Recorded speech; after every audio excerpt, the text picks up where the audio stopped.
Hello everyone, welcome to the Monday video. How is everyone holding up? I know the first day of the week is always the most difficult one, but it's fine, you'll get through it.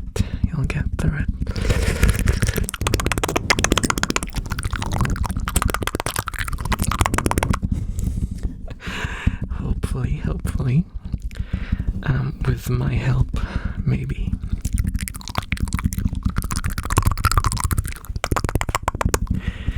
Today I will be doing mouse sounds and tapping on the mic as per usual. That's a Monday video, so it's gonna be very simple and straightforward.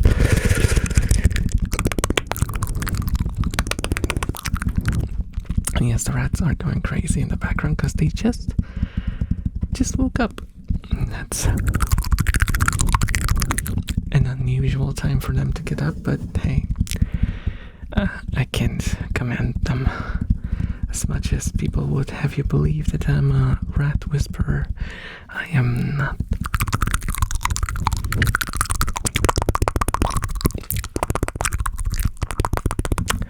They adjust to me as much as they want to.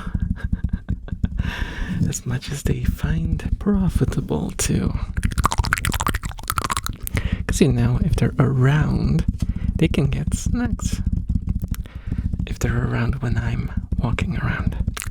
It is.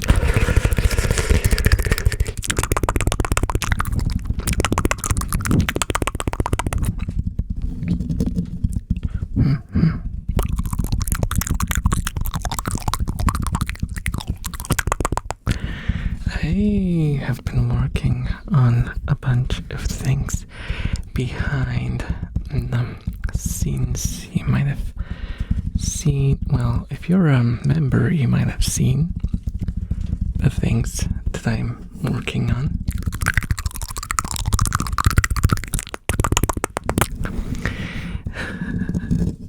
So, there might be some changes happening soon-ish.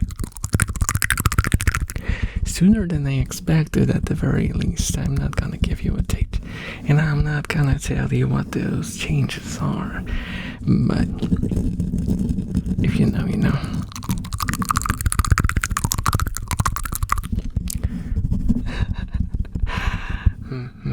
I will definitely announce it once it's gonna happen. It's a bit of a big deal, you know.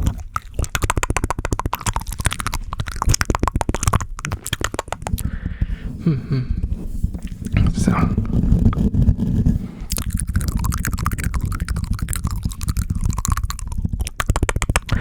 how have you guys been holding up? I mean, on my side, I can only say that it's been horribly cold. And it's not letting up. The cold is not letting up at all. Sadly, I don't like winter.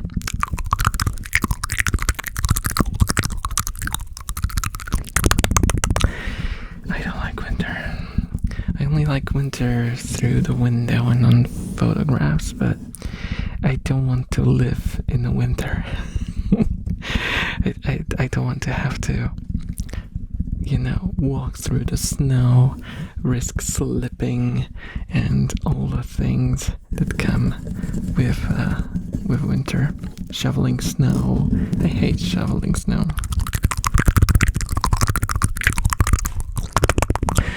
When I was younger, I used to like to build like snowmans, even just on my lonesome.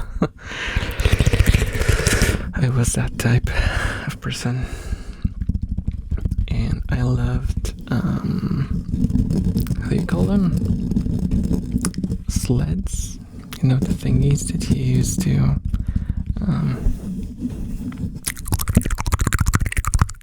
I just hit the microphone with my tooth. That was not a pleasant feeling.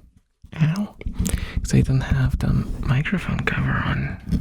As you might have noticed, the sounds are coming from up close.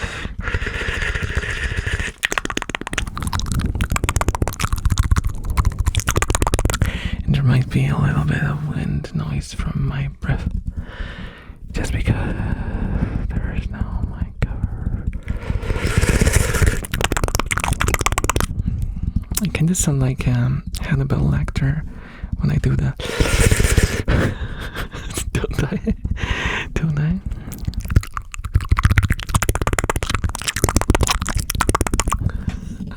No, I can't unhear it. Now I just can hear myself talking about, what was it, liver? With onions or whatever it was. Don't remember. It's been a while since I watched the movie.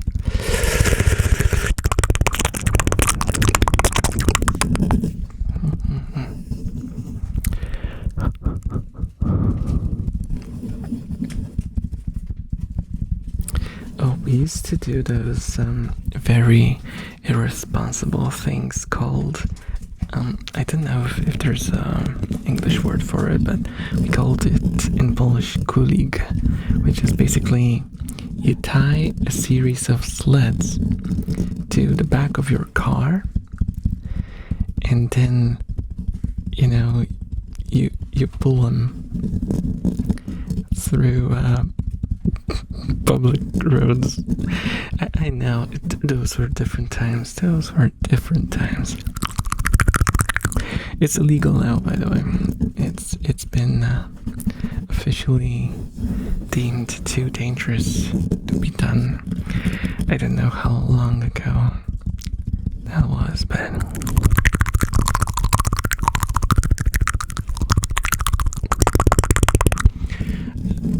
I was a little kid when I took part in that dangerous experience, but I do remember it being a lot of fun, as you might imagine. Just not very responsible, but you know how it is. If you don't risk anything at all, it'll just be boring. And that comes from someone who's averse to danger. I was the kid who would chicken out from doing all those weird things like, oh, let's swing on this rope that's placed in a very dangerous spot, and you might fall and break a leg or two. Or let's jump over this spring or whatever. I'm sure nothing wrong will happen. Nothing bad will happen to us. No. Or, oh, you see that steep hill? Let's ride our bikes down those. No. That's probably why I never broke a limb. That's why I never broke a limb.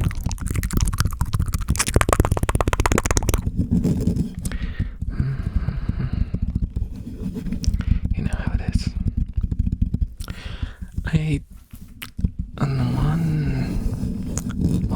In some ways I do kind of regret that the times have changed so much, and that the youths of today don't really get to experience the outside world in an adventurous way.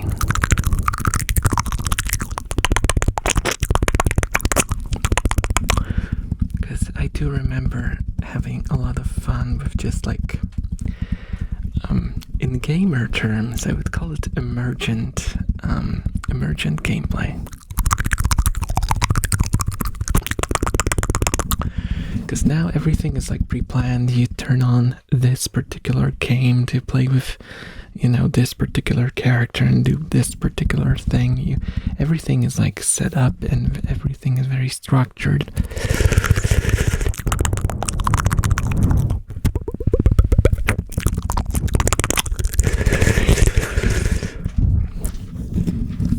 But back in my day, we used to just like walk around and we would make fun out of the things that we would stumble upon, whether it would be sticks in the forest or like some abandoned building and the stuff in the abandoned building, like, or maybe like build a base somewhere on a tree, like a tree house, and a lot of it was just walking around and talking and using your imagination to think of what could have been and what dreams you had about what you would like to be able to do,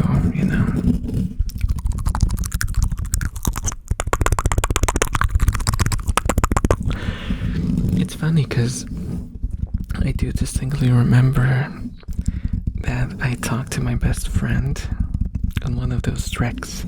I talked to him that I watched a video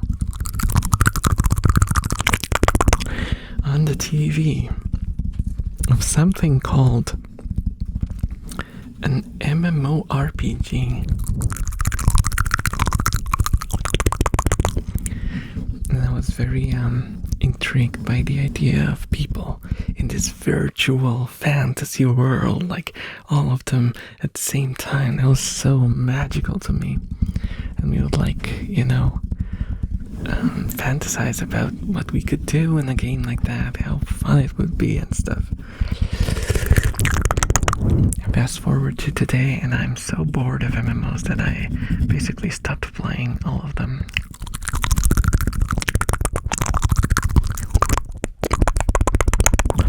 See, it turns out that sometimes the idea is a lot more fun than the thing.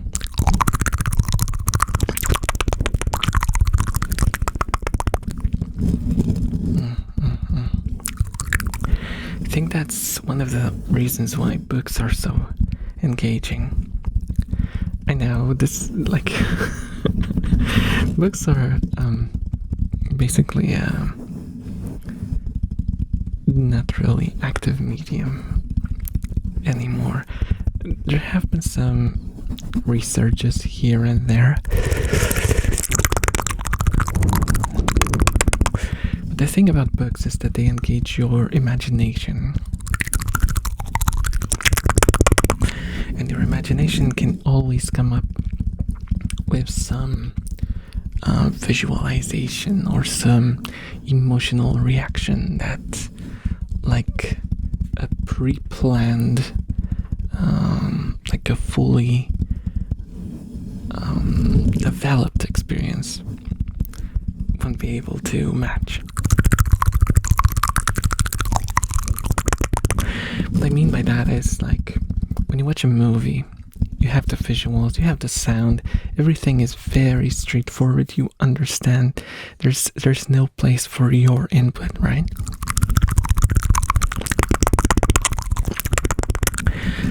And that's part of the magic of, like, old video games for me, for example. Like, if your characters are just like tiny miniatures on the screen, you can kind of just imagine in your mind how they look like. If the dialogue is like not written at all, sometimes you can just imagine that your characters are talking. If you have like a party RPG or something, you can just imagine like all those party dynamics in your head. I used to do that a lot. Is that weird? And no, but it is something that made something like Icewind Dale, for example, because Baldur's Gate went a bit further and the characters were more developed, and you didn't create them, you only created your main characters. not so much to roleplay in your head there, but with something like Icewind Dale, you could create your whole party, select your own portraits, and just do whatever you wanted. And like team members didn't talk to one another at all because they were just, just blank slates that you could morph into whatever you wanted them to be. So I would have like whole ideas about like the party dynamics and imagine dialogues between them and stuff. It was fun. It was a lot of fun to me.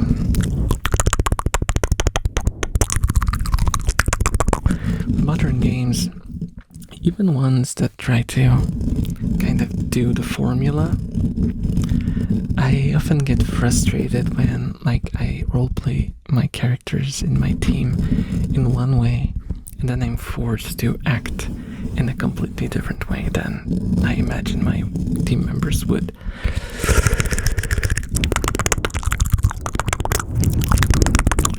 But I've been going on a RPG tangent now, so thank you so much for listening to me and my rambles. I hit the microphone with my tooth again. I didn't plan to, sorry about that. And yeah, I hope this is enough to get you through the week. Well, at least until Thursday when the next video is coming up. So stay tuned for the updates on the things that I'm working on. I love you all, and please do like and subscribe if you watched till the end. I really appreciate it, and YouTube really notices it too. So I hope to see you again next time. Bye bye.